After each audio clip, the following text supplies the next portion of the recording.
그랄TV 가족 여러분 안녕하십니까? 오늘은 2024년 11월 8일입니다.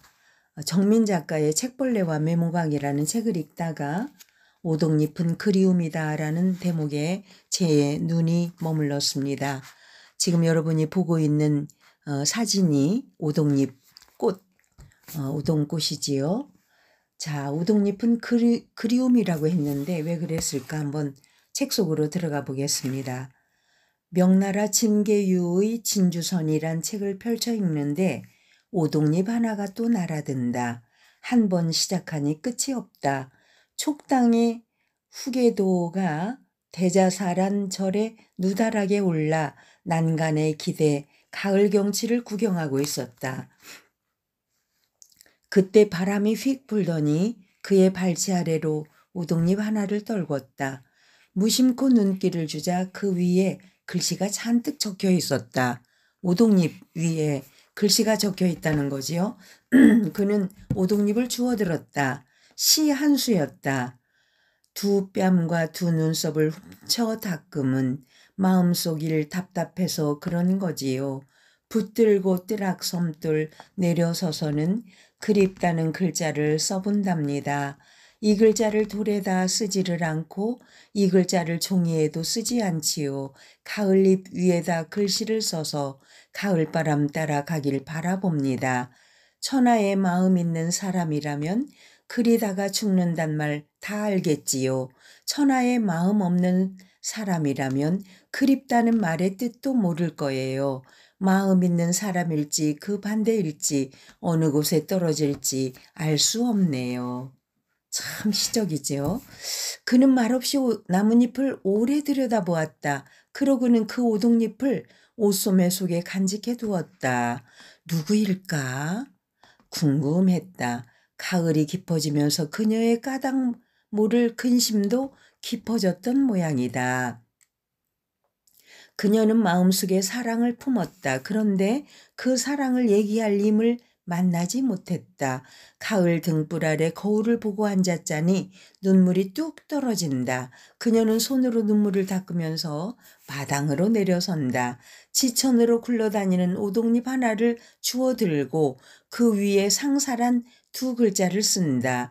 돌에다 쓰지는 않겠다. 꼼짝도 않고 거기 있을 테니까. 종이에 쓰지도 않으련다. 막상 붙일 데가 없으니. 그래서 넓은 오동잎에 써서 인연 따라 날려가 천하의 유시민의 손길에 들어가 이 마음을 알아주었으면 했다.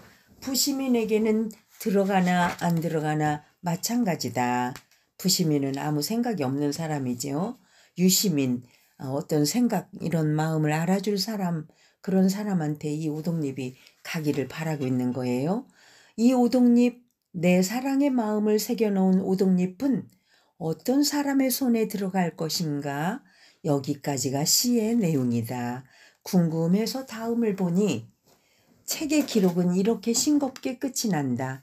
몇 해 뒤 계도가 임씨를 얻어 혼인을 했다.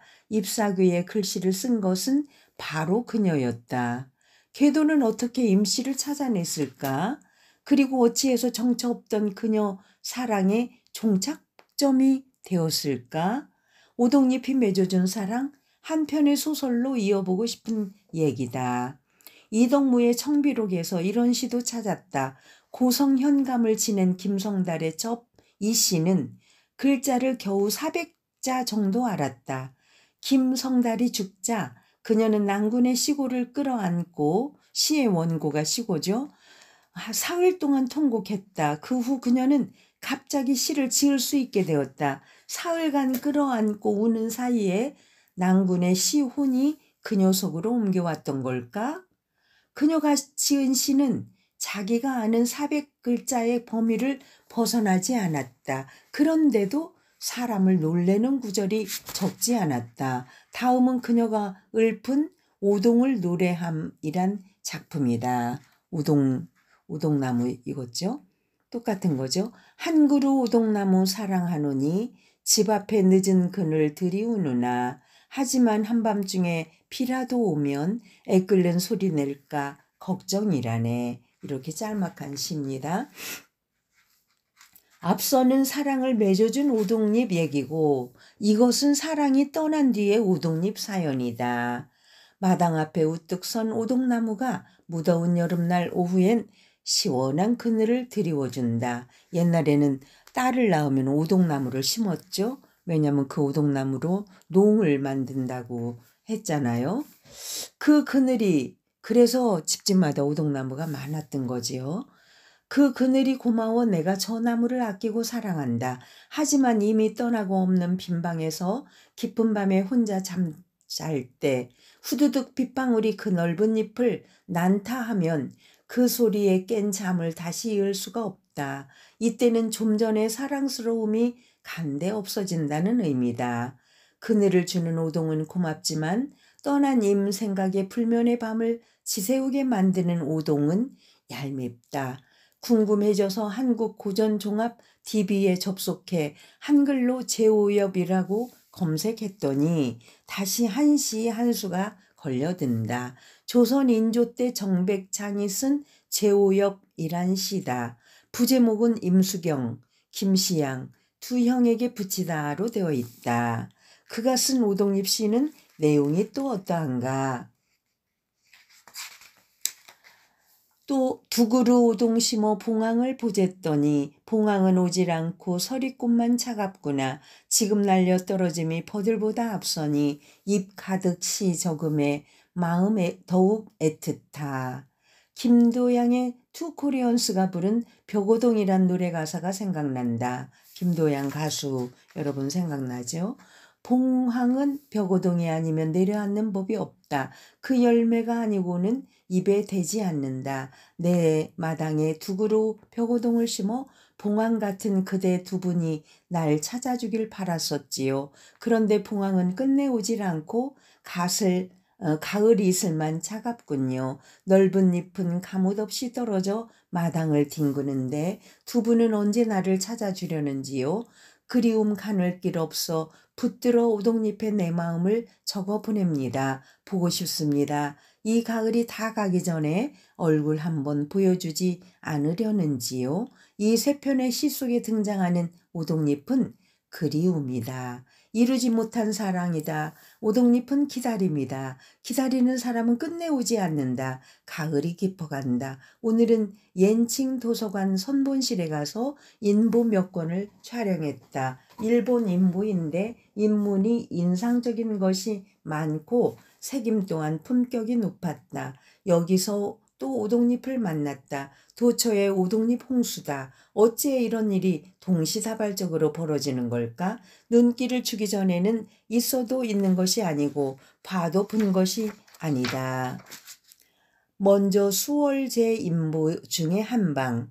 인문은 이렇다. 식물은 저마다 어울리는 대상이 있다. 하늘대는 버들가지는 바람이 제 짝이고 오동잎은 달빛과 함께라야 제격이다. 입 넓은 파초는 빗방울이 후두덕거릴 때가 좋고 매화는 가지 위에 눈이 쌓여야 운치가 있다는 얘기다. 이런 문장을 하나 골라서 그 단단한 돌 위에 글자를 뒤집어 배치해서 붓으로 써놓고 칼을 들어 빈 여백을 하나하나 처리해 나갈 때 마음속에 바람이 불고 달이 뜨더니 비가 오고 눈이 내린다. 네 계절의 풍경과 꽃나무의 전경이 그와 함께 소복소복 피어났을 것을 생각하니 내 마음이 다 흐뭇하다. 실제로 도장 주인에 대한 정보를 알려주지 않고 좋은 구절만을 새긴 이런 도장을 한 장인이라 한다. 이런 인장이 하나쯤 찍힌 그림의 여백책의 빗면을 갖고 싶다. 다시 만회당 인식을 뒤적이니 서재 이름을 새긴 인장에 또 오동잎의 얼굴을 빼꼼 내민다. 오후루 서화인. 서재 이름이 오우루다. 오동잎의 빗방울 후둑거리는 소리가 더 크게 들리는 서루란 뜻이다. 오동나무는 키가 크고 그의 서루는 높직하게 자리 잡았던 것이 틀림없다. 깊은 밤 등불을 밝혀놓고 책을 읽을 때 빗방울이 창밖 오동잎을 치는 소리 생각만 해도 정신이 시원하다. 첫 글자인 우자에서 위쪽 두 점의 획을 옆으로 슬쩍 휘어놓자 마치 빗물이 처마 밑으로 파고들다 그 아래로 떨어지는 모습 같다. 그의 모든 책에 이 도장이 어김없이 찍혀 있었을 것이다. 도장에 그 식귀를 해가지고 파서 찍는 거죠. 오루, 참 예쁜 이름의 서재다. 이 두 인장만 보더라도 오동잎은 달빛과 어울려 무한한 생각을 자아내고 빗소리에 얹혀 정신을 일깨우는 각성제가 됨을 알겠다. 이렇게 오동잎과 놀다가 또 반나절이 떠내려간다. 낮에 선본실에서 중국 지난 대학교에서 온 류 교수가 쉬지도 않고 낑낑대며 하도 열심히 자료를 촬영하길래 내가 종이에다가 시한 구절을 써 보였다. 세상일 분수가 정해 있건만 뜬 인생이 공연히 혼자 바쁘다. 그가 껄껄 웃더니 그만 카메라를 내려놓고 허리를 쭉 편다. 하기야 나도 낱말할 처지는 못 된다. 여러분 어때요? 오늘 아주 이렇게 오동나무를 중심으로 해서 거기에 얽힌 사연들을 쭉 몇 편을 봤는데 오동잎은 그리움이다 라고 정민 작가는 책벌레와 메모강이라는 책에서 이렇게 썼어요. 이분들의 메모는 오동 잎사귀에다도 시를 적고 메모를 했네요. 그리고 도장을 팔 때도 그 도장에 뜻을 새겨서 뜻을 새겨서 그 도장 하나로도 자기의 어떤 심중을 전달하는 이러한 그 옛분들의 그 마음을 엿볼 수가 있어요. 참 멋있지 않아요?